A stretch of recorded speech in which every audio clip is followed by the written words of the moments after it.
رحمة الله وبركاته والزانية فاجلدوا كل واحد منهما 100 جلدة।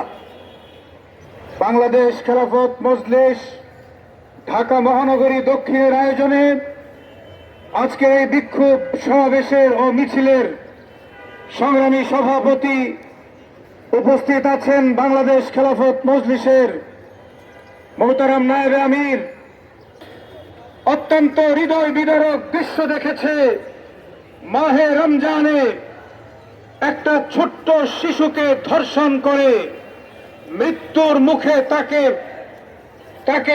মুখে ঠেলে দিয়েছে, তাকে হত্যা করা হয়েছে। এত নারকীয় পাষণ্ড ঘটনা বাংলাদেশ দেখবে, বাংলাদেশ কখনোই এই জন্য প্রস্তুত ছিল না। আমার ভাইরা, কেন ধর্ষণের ঘটনা ঘটে এটা বুঝতে হবে এবং তার বিশ্লেষণে যেতে হবে।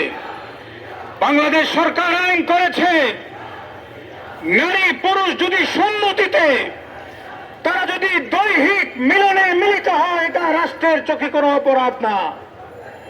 আমরা জিজ্ঞাসা করতে চাই, আপনারা ব্যভিচারকে প্রমোট করবেন আর ধর্ষণ বন্ধ করার চেষ্টা করবেন, তা হতে পারে না।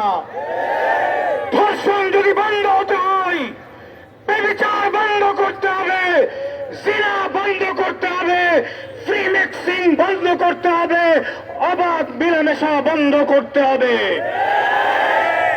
আজকে নাটক সিনেমায় ছেলে মেয়েদের অবাধ মিলামেশার শিক্ষা দেওয়া হয়।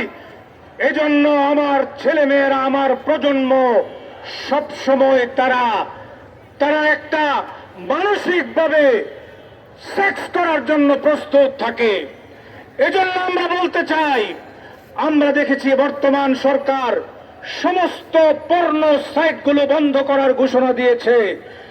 আমরা পরিষ্কার বলতে চাই, সকল পর্ন সাইট বন্ধ করতে হবে এবং যত ধরনের অনৈতিক সিনেমা, অশ্লীল সিনেমা আছে, অশ্লীল নাটক আছে, এই সব কিছু বন্ধ করতে হবে।